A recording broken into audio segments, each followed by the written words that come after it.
In a recent Chrisley Knows Best clip, Julie is hanging out with her sons, Chase and Grayson.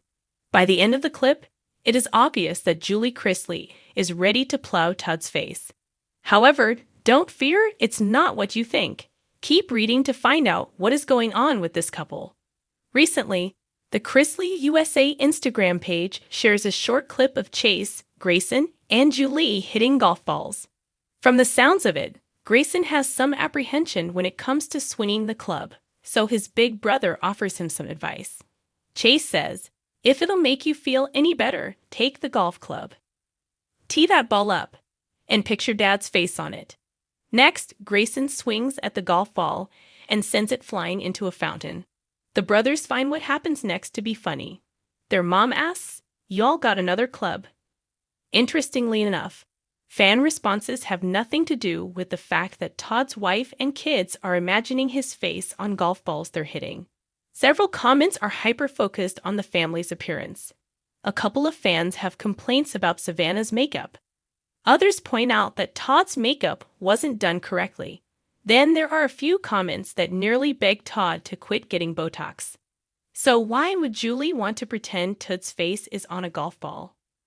From the outside, looking in, the reasons seem endless. However, the fact that he made up the guest room for her might be top of the list. Essentially, Todd wanted Julie to sleep in the guest room because she snores too loud. Rightfully so, Julie took offense to this. The mother of three thought that her husband was trying to kick her out of her bedroom. She shares that she wishes Todd would have talked to her about it first. What do you think about how Julie Chrisley and her sons practice hitting golf balls? Do you think it's fair to Todd? Share your thoughts with us in the comment section below. Make sure to come back to TV shows Ace for more Chrisley Knows Best news. Tune into USA Network Thursdays for a new episode of Chrisley Knows Best, followed by a new episode of Growing Up Chrisley. It was a quiet Thursday morning in the southern suburbs. Birds chirping, coffee percolating, the hum of early September drifting lazily across the sun-drenched lawn of the Chrisley residence.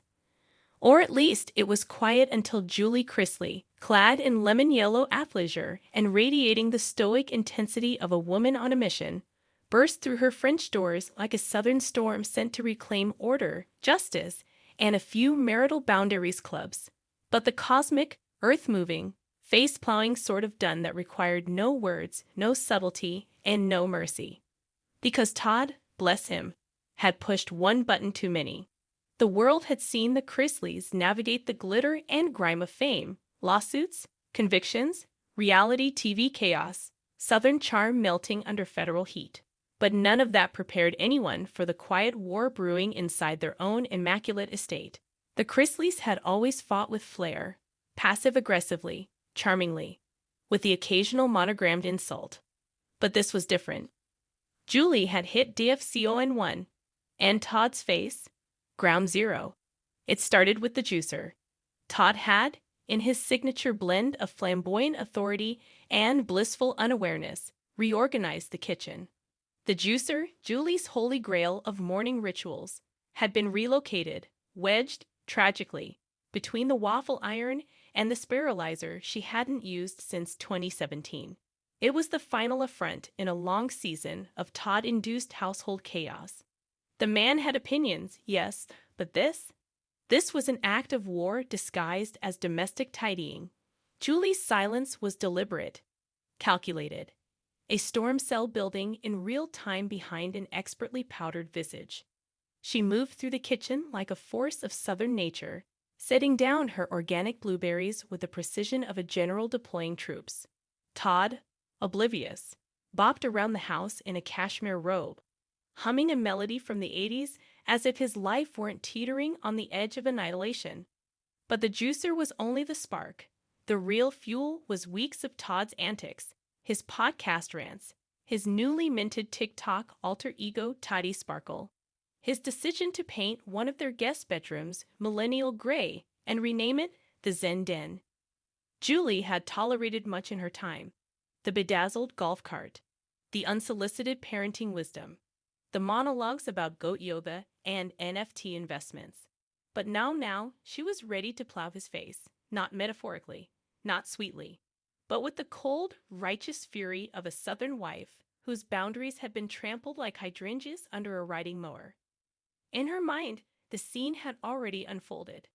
She would emerge from the laundry room wielding a decorative fireplace poker, not to injure, of course, but to instill fear. There would be no speeches, no screaming, no flying wine glasses or Bravo-style meltdowns. Julie didn't need dialogue. She was the dialogue.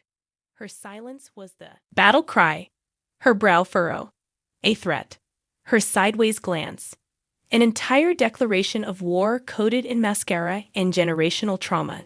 Todd, to his credit, had no idea. He pranced into the kitchen with a green juice he hadn't juiced himself, because of course he hadn't, and made a comment about intermittent fasting. Julie blinked once, calculating, channeling ancestors, summoning every woman who had ever smiled politely while their husbands regrouted perfectly fine tile.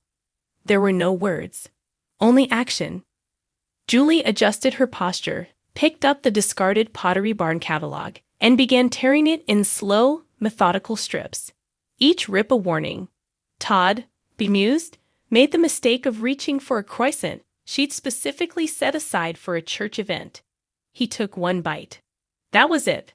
The room shifted. Julie was airborne, metaphorically if not literally. Her movements were poetic, graceful but charged with generations of suppressed fury. She closed the distance with the elegance of a debutante and the velocity of a linebacker. There was no need for weapons. Her eyes were the storm. Her posture, a threat. And her perfectly manicured hands, capable of rearranging the very architecture of Todd's smug face if provoked. Todd, finally sensing the atmosphere change, looked up mid-bite. It was too late. Julie didn't yell. She didn't blink. She simply loomed, emanating the kind of quiet devastation typically reserved for hurricanes and IRS audits. Todd froze, croissant midair. And for the first time in perhaps years, he understood. The juicer was never just a juicer. The croissant was never just a croissant. Julie was never just fine. She was a woman at the apex of her tolerance, and Todd's face. The unfortunate landing strip for her emotional aircraft. Of course, she didn't strike. Not physically. That wasn't her style. Julie weaponized presence, not violence. But she hovered with such intensity that even the houseplants began to wilt. Todd, who had faced federal judges, studio execs, and disapproving fan forums, found himself backing away in sheepish retreat. The next morning, the juicer was back where it belonged. The guest bedroom had been dizened. Todd issued a rare apology via smoothie offering, slid across the countertop with a post-it note reading, "You were right. I was wrong. Please don't plow me." Julie didn't respond. She didn't need to. Because in the war of Southern matrimony, sometimes silence isn't defeat. It's the warning shot. Julie had made her point without uttering a word. She had navigated years of chaos, courtrooms, and camera crews. And now, she had reminded the world, and Todd, that beneath the blonde highlights and casserole recipes was a force that could not be reasoned with, underestimated, or juiced out of her rightful kitchen territory. She returned to her morning routine, juicing with surgical precision, as if nothing had happened. But Todd knew. The croissants knew. Even the dogs seemed to walk a little softer. Julie Chrisley wasn't just a wife. She was a silent storm. And when she was ready to plow, there would be no speech. No warning. Here was a calm before the storm. It started with a waffle. Not just any waffle. A perfectly golden, crisp-edged, syrup-laden masterpiece, plated with surgical precision on the edge of the Chrisley's breakfast island. The morning light filtered through the plantation shutters of the Nashville mansion, hitting the waffle at just the right angle to make it glow like an ancient relic. And then Todd Chrisley ruined everything. Julie Chrisley stood there, spatula in hand, watching her husband scoop a finger into the freshly whipped cream like a sugar-deprived raccoon. Her eye twitched, barely noticeable, but seismic in its implications. That twitch was the first pebble in what would soon become an avalanche of fury, powdered sugar, and repressed Southern angst. Todd, immaculate as ever in designer loungewear, had been testing her patience for months. Scratch that. Years. His flamboyant charm, once intoxicating, had fermented into a pungent cocktail of micromanagement and unsolicited fashion critiques. Julie had spent decades playing the role of the Southern Belle, the peacemaker, the matriarch who held the porcelain teacup of family sanity together with a napkin and a prayer.